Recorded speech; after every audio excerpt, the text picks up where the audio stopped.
welcome back to my YouTube channel. Perkenalkan, nama aku Tio Pani, bisa dipanggil Tio, bisa dipanggil Pani. Oke, di video kali ini aku akan berbagi tips and trick bagaimana sih kita menghadapi sidang skripsi. Nah, berdasarkan pengalaman aku, sidang skripsi itu merupakan penentu bagi kita untuk mendapatkan gelar atau menyelesaikan studi di universitas atau institut. Adapun yang kita harus perjuangkan itu cuman 1-2 jam. Nah, kurang lebih itu yang kita penentu kita selama 4 tahun pembelajaran ya teman-teman. Aku mau berbagi tips bagaimana sih kita biar kita nggak deg-degan, biar kita nggak down kita menghadapi ujian tersebut.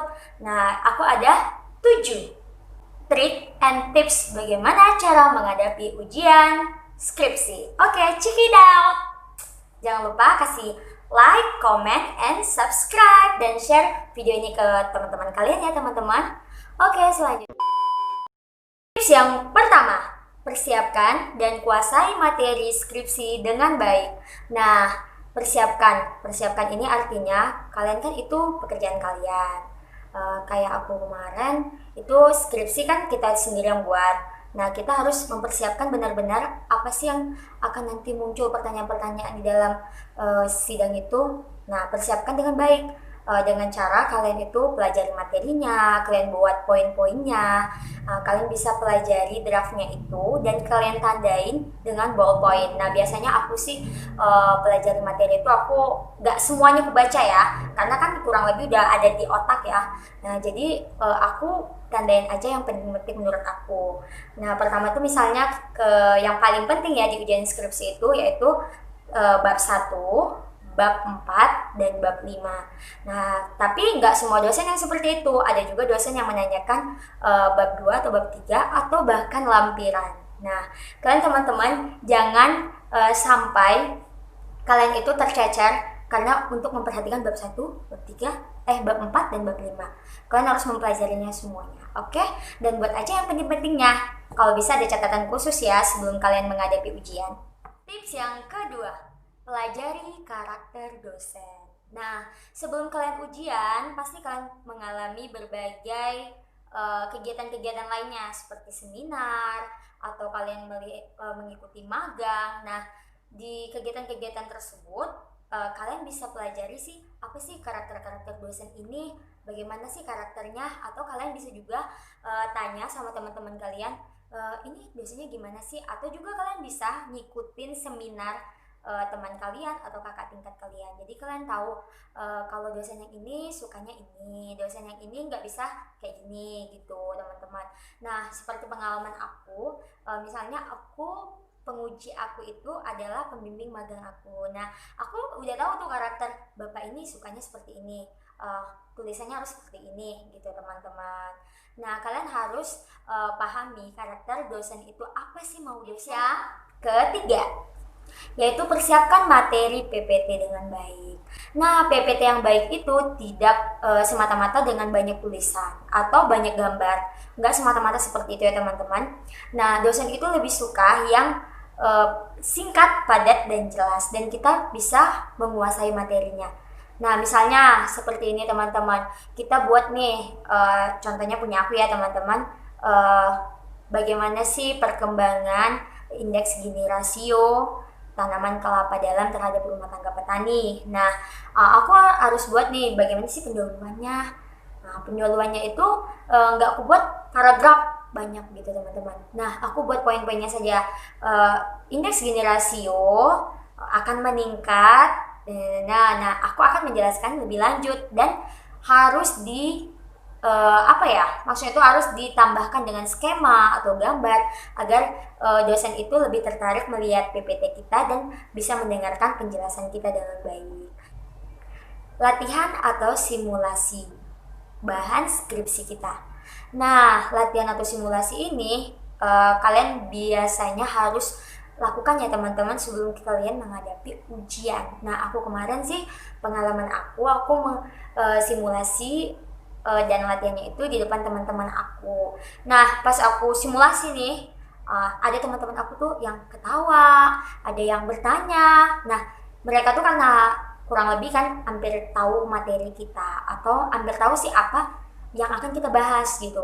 Jadi solusi yang terbaik itu simulasi atau latihan di depan teman-teman kalian.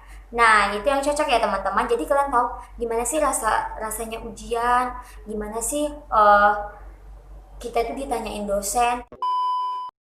Kelima, kilas balik ke seminar. Nah, di kilas balik ini teman-teman, kalian itu mengingat kembali apa sih yang dipelajari, apa sih yang dibahas saat seminar. Nah, kebetulan di kampus tempat aku menimba ilmu itu 2 kali seminar ya teman-teman, yaitu seminar proposal dan seminar hasil. Nah, kurang lebih seminar hasil ini menunjukkan gimana sih, apa sih pertanyaan yang akan keluar di sidang nanti, bagaimana sih kita menghadapinya. Nah, untuk itu teman-teman, kilas balik tersebut berguna sekali. Misalnya kalian buat catatan kecil saat kalian selesai seminar. Nah, itu pasti akan ditanyakan kembali saat ujian. Atau kalian itu misalnya dapat masukan-masukan dari teman-teman, ini begini loh, ini cocoknya begini loh. Nah, itu merupakan masukan sekali agar kita tahu apa nanti yang ditanyakan dosen saat ujian skripsi. Jadi kita nggak gamblang gitu teman-teman, nggak apa sih nanti ditanyain, aduh pusing gitu. Pasti kita nggak lagi kayak gitu karena kita udah nyiapin pertanyaan-pertanyaan apa sih nanti yang akan muncul saat ujian skripsi. Oke, tips yang ke-6, perhatikan persiapan saat sidang. Oke, yang pertama itu perhatikan pakaian, sepatu, atau pokoknya atribut yang kita pakai saat sidang. Yang kedua yaitu perhatikan draft yang kalian pegang saat kalian mau ujian nantinya. Nah, usahakan draft yang kalian pegang itu sama persis dengan yang dosen kalian pegang. Nah, soalnya biasanya ya teman-teman, mahasiswa itu ilmu iritnya paling tinggi. Sudahlah, ini aja kita pegang, soalnya kan kita udah menguasai materi nih. Nah, itu salah besar ya teman-teman. Biasanya dosen itu tidak hanya menanyakan dari bab 1 sampai bab 5, bahkan kadang lampiran yang salah nama pun atau salah penjudulan pun akan dilihat oleh dosen. Nah, biasakan ya teman-teman, kalian itu ngeprint draftnya dosen harus sama dengan yang draft akan kita pegang saat ujian. Itu sangat membantu. Misalnya dosen bilang, buka halaman 16 di paragraf ketiga ada kesalahan seperti ini. Nah, kita buka, ternyata nggak ada yang salah. Ternyata printan yang dari dosen itu ternyata fixnya tanggal berapa gitu, kita fixnya tanggal berapa gitu. Jadi ternyata berbeda gitu teman-teman. Jadi yang punya kita mungkin udah edisi lamanya, yang untuk dosen yang kita print edisi terbarunya yang sudah kita revisi berapa kali gitu teman-teman. Nah, itu sangat penting ya, perhatikan draft ya teman-teman. Oke, selanjutnya itu siapkan HP atau handphone kalian untuk merekam selama proses sidang tersebut. Nah, itu sangat membantu sekali teman-teman saat kalian mungkin lagi gugup atau kalian mungkin deg-degan sih, tapi nggak mungkin ya deg-degan ya teman-teman. Misalnya kalian merekam tuh atau buru-buru dosen ngomong apa, kita harus catat semuanya karena itu untuk perbaikan setelah sidang dan kita menuju ke wisudanya teman-teman. Jadi kita harus buat draftnya itu nanti yang bagusnya dari perbaikan sidang itu. Jadi gunanya handphone untuk merekam apa sih yang dibilang oleh dosen, jadi tidak kececer teman-teman. Oke, selanjutnya tips yang ke-7, ini tips yang terakhir ya teman-teman, yaitu jangan begadang dan jangan lupa berdoa. Nah, jangan begadang ini ya teman-teman, kalian itu kan sering ya sudahlah besok kita mau ujian nih, pasti deg-degan gitu ya teman-teman. Salah teman-teman, kalian harus enjoy, serahkan semuanya itu sama Yang Maha Kuasa. Jadi kalian bisa tenang, tidur juga jangan lama-lama, jangan ngegame pula pas mau besoknya mau sidang malamnya main game atau sampai begadang. Itu nggak baik ya teman-teman. Pokoknya kalian itu persiapkan jangan begadang, dan kalian juga jangan lupa berdoa, berserah sama Tuhan. Oke, sekian video dari aku. aku. Semoga video ini dapat membantu teman-teman ya, biar teman-teman jangan gugup. Oke teman-teman, semoga setelah kalian nonton video ini kalian terbuka pikiran kalian dan kalian bisa nantinya ujian skripsi maupun seminar itu bisa menghadapinya dengan baik dan kalian lulus dengan nilai yang terbaik juga. Oke, sekian video dari aku.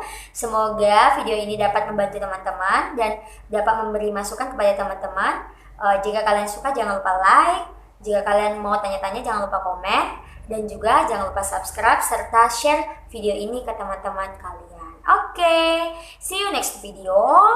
Bye.